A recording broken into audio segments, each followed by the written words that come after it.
بسم اللہ الرحمن الرحیم۔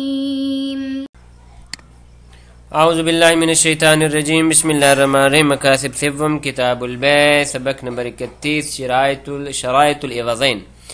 اس میں گفتگو تھی، دو شرطیں بیان ہوئی تھی، مالیت اور ملکیت، اور مالیت و ملکیت کے بعد اسی کے ضمن میں گفتگو تھی اراضی کی اقسام، کہ جن میں سے اراضی کی دو قسمیں ہم نے پڑھی تھیں، آج انشاءاللہ تیسری اور چوتھی قسم، اور اس طرح باقی جو مخصوص اقسام ہیں ان کا تذکرہ ہوگا۔ الثالث، تیسری قسم، ما عرض له الحیات بعد الموت، یعنی غیر آباد ہو جانے کے بعد پھر اس کو آباد کیا گیا۔ تو یہ زمین کس کے فرماتے ہیں؟ جو افراد آباد کرنے والے ان کا مال ہے، دلیل اس کی اجماع ہے۔ چوتھی اور آخری قسم فرماتے ہیں ما عرض له الموت بعد الامارہ، ایسی زمین ہے کہ جو پہلے آباد تھی، اس کے بعد پھر میت ہو گئی، اس کے بعد پھر غیر آباد ہو گئی، تو اس کا کیا حکم ہے؟ فرماتے ہیں اس کی دو قسمیں ہیں، اور ہر قسم کا ہم علیحدہ حکم بیان کریں گے۔ ان میں سے ایک قسم امام علیہ السلام کی ہے، اور دوسری قسم کے بارے میں گفتگو ہے۔ الثالث ما عرض له الحیات بعد الموت، وہ زمین کے جو آباد ہو جانے کے بعد پھر غیر آباد ہو چکی ہے، وہ ملک للمحیی، تو آپ وہ فرماتے ہیں جو بھی اس کو آباد کرے گا یہ اس کی ملکیت بن جائے گی۔ وہ ملک للمحیی، جو بھی آزاد کرے گا اس کی ملک ہے۔ فیصیر ملکا له، لذا اس محیی کی یہ ملکیت بنے گی بالشروط المذکورۃ فی باب الاحیاء، ان شرائط کے ساتھ کہ جو شرائط باب احیاء میں گزر چکی ہیں۔ دلیل اس کی کیا ہے کہ ملک محیی ہے، ملک امام نہیں؟ باجماع الامہ، پوری امت اسلامیہ کا اجماع ہے کہ ملک محیی ہے۔ قمع عن المہذب، جیسا کہ مہذب میں ذکر ہوا ہے، اور اس طرح باجماع المسلمین، اور صاحب تنقیح نے لکھا ہے کہ اجماع مسلمین ہے اس پہ، اور اس کے علاوہ والے عامت و فقہاء الامصار، باقی جو علماء امصار ہیں، باقی جو مصر کی جمع امصار، باقی جو فقہاء ہیں، ان کا نظریہ بھی یہی ہے۔ کمال تذکرہ، جیسا کہ علامہ حلی رحمۃ اللہ علیہ نے ذکر فرمایا۔ البتہ لیکن بے بالی من المبسوط کلام، جناب شیخ انصاری رحمۃ اللہ علیہ فرماتے ہیں کہ میرے ذہن میں یہ ہے کہ مبسوط، شیخ طوسی علیہ رحمۃ کتاب مبسوط میں ایک کلام تھی کہ یشعر بأنہ یملک التصرف لا نفس رقبہ، کہ یہ جو محیی اور آباد کرنے والا ہے یہ صرف تصرف کا مالک ہے، اصل زمین کا مالک نہیں بنے گا۔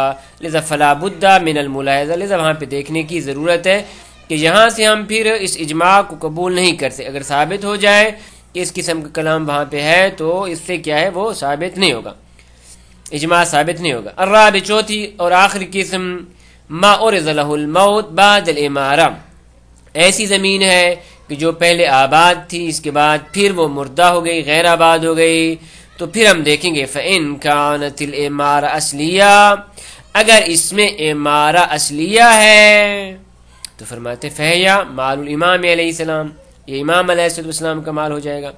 وإن كانت الامارہ من مؤمر، اگر یہ پہلے جو آباد تھی اس کا باقاعدہ کوئی آباد کرنے والا تھا، یعنی آباد کرنے والا معلوم تھا، تو اس صورت میں ففی بقائها علی ملک معمرها، تو آیا اس پہلے معمر کی ملکیت میں باقی رہے گی، او خروجها عنہ، یا اس کی ملکیت سے نکل جائے گی، اور اب جو دوسری مرتبہ اس کو آباد کرے گا اس کی ملکیت بن جائے گی۔ وَالسَّرُورَةِ مِلْكًا لِمَنْ عَمَّرَهَا ثَانِيًا خلاف معروف، یہ ایک مشہور و معروف اختلاف ہے فی کتاب احیاء المواد میں، احیاء اموات کتاب میں یہ اختلاف مشہور و معروف ہے، اور اس اختلاف کا جو مرجع ہے منشأہ اختلاف الاخبار، چونکہ اس بارے میں روایات مختلف ہیں، بعض روایت کہتی ہیں کہ پہلا مالک ہے، بعض کہتی ہیں دوسرا مالک ہے، اس بنیاد پہ یہ اختلاف موجود ہے۔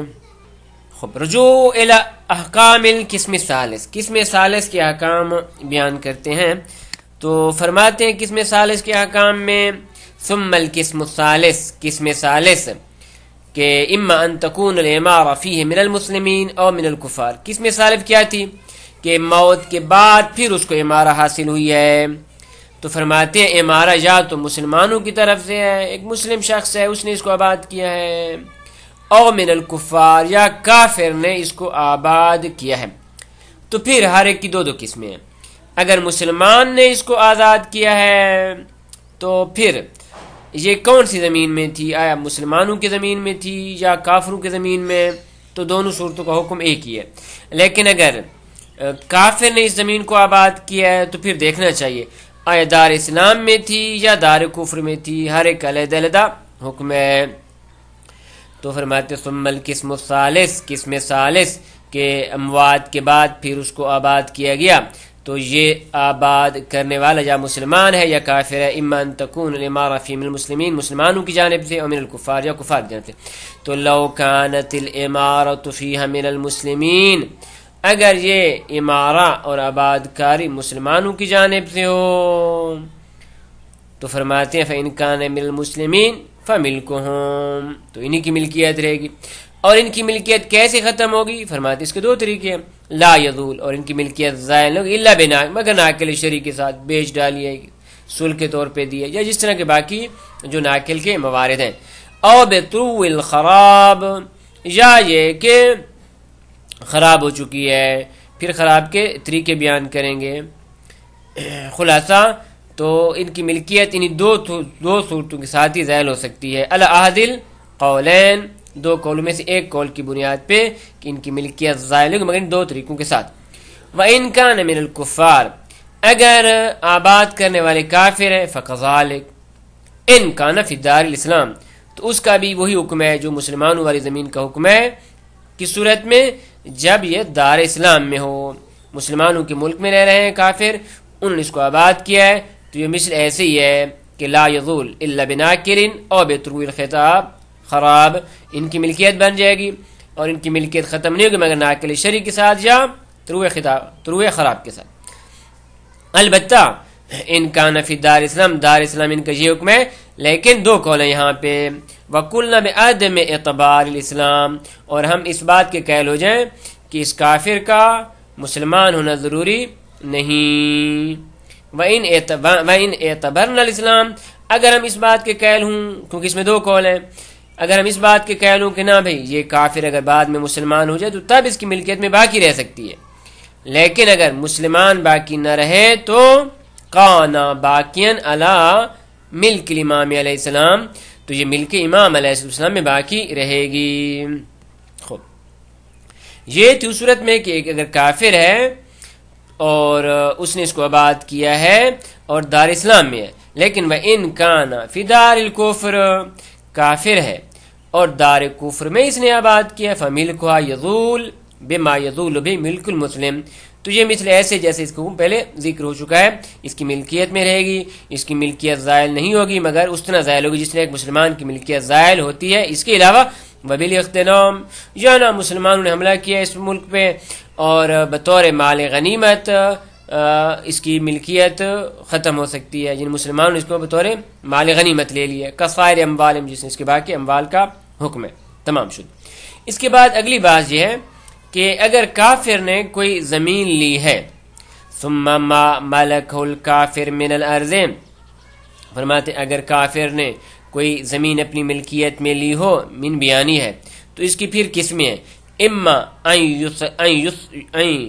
یسلم علیہ طوعا فیبقى علی ملکہ، اس کے بعد فرماتے اگر یہ مسلمان ہو گیا ہے طوعا یعنی فرمانبرداری کی صورت میں، بغیر کسی اس کے جھگڑے وغیرہ کے مطیع ہو کے، فیبقى علی ملکہ، تو یہ زمین اس کی ملکیت میں اس طرح باقی رہے گی جس طرح حالت کفر میں باقی تھی، کسائر املاک کے، جس طرح باقی املاک بھی اس کے پاس باقی رہیں گی۔ وَإِمَّا أَن لَا يُسْلَمَ عَلَيْهِ طَوْعًا، لیکن اگر یہ مسلمان نہیں ہوا تو پھر فَإِن بَاقِيَ يَدُ عَلَيْهِ كَافِرًا، تو حالت کفر میں یہ زمین اس کے پاس اگر باقی رہ گئی ہے تو فَهُوَ أَيْضًا كَسَائِرِ إِمْلَاكِهِ تَحْتَ يَدِهِ، تو جس طرح باقی املاک اس کے پاس ہیں یہ بھی اسی طرح اس کی ملکیت میں باقی رہے گی۔ لیکن وَإِنْ اِرْتَافَتْ يَدَهُ عَنْهَا، یہ کافر ہے، مسلمان نہیں ہوا، اور جو زمین اس کے ہاتھ سے نکل گئی تو پھر اس کے نکلنے کا کیا طریقہ ہے؟ صورتیں. نمبر 1 فَإِمَّا أَن يَكُونَ بِإِنْجِلَاءِ الْمَالِكِ عَنْهَا وَتَخْلِيَتِهَا لِلْمُسْلِمِينَ، یعنی مالک ان زمینوں کو چھوڑ کے چلے گئے اور مسلمانوں کے لیے خالی کر کے چلے گئے تو ظاہر ہے اس کے ہاتھ سے نکل چکی ہے. نمبر 2 او بموت اہلیہ وعدم الوارث، یا ان کفار کے جو زمینیں تھیں ان کے اہل مر گئے اور ان کے ورثاء بھی نہیں تھے. خوب، تو ان دونوں صورتوں میں یصیر ملکا للامام علیہ السلام، امام کی ملکیت میں آ جائیں گی اور یہ انفال کی طرح ہو جائیں گی. وَيَكُونَ مِنَ الْأَنْفَالِ الَّتِي لَمْ يُوجَفْ عَلَيْهَ بِخَيْلٍ وَلَا رِقَابٍ، مثل انفال کی ہو جائے گی. لیکن وَإِنْ رَفَعَتْ جَدُ عَنْهَا، اب یہاں سے ایسی اراضی کے بارے میں گفتگو کر رہے ہیں کہ جو مفتوح ہے ان وطن، کہ جو مسلمانوں کی ملک بن جاتی ہیں. لذا اس کا حکم یہاں پہ ذکر کریں کہ وَإِنْ رُفِعَتْ يَدَهُ عَنْهَا قَهْرًا وَعَنْ وَطَنٍ، اگر ان کافروں کی زمینوں سے ہاتھ اٹھا لیا گیا ان کافروں کا قہر اور غلبہ کی وجہ سے، جن مسلمانوں نے حملہ کیا ہے. واو تفسیری ہے، انواع اور قہر کا یہی معنی ہے. تو فرماتے ہیں اس طریقے سے اگر حملہ کیا گیا ہے اور مسلمانوں کے ہاتھوں میں یہ زمینیں آ گئی ہیں تو فَهِيَ قَصَائِرُ مَا لَا يُنْكَلُ مِنَ الْغَنِيمَةِ، تو اس صورت میں یہ مثل باقی اشیاء کے ہو جائیں گی، وہ باقی اشیاء کہ جو بطور غنیمت ناقل نہیں ہوتی، مثلا کالنخل والاشجار والبنیان، جس طرح کھجور کے درخت ہیں یا باقی درخت ہیں یا عمارتیں وغیرہ ہیں کہ جو ناقل نہیں ہوتی، تو یہ تمام کی تمام للمسلمین قافہ، تمام مسلمانوں کا مال کہلائیں گی. اور اس پہ اجماع موجود ہے. یہ جو اجماع ہے علی ما حقاہ غیر واحد، کہ جس کی حکایت کافی سارے علماء نے ذکر کیا کہ اجماع موجود ہے، جس طرح کالخلاف والتذکرۃ وغیرہما. اور اس کی جو دوسری قسم ہے اس کا حکم انشاءاللہ اگلے درس سبق نمبر 32 میں بیان کریں گے. وصلی اللہ علی محمد و اہل بیتہ الطیبین الطاہرین.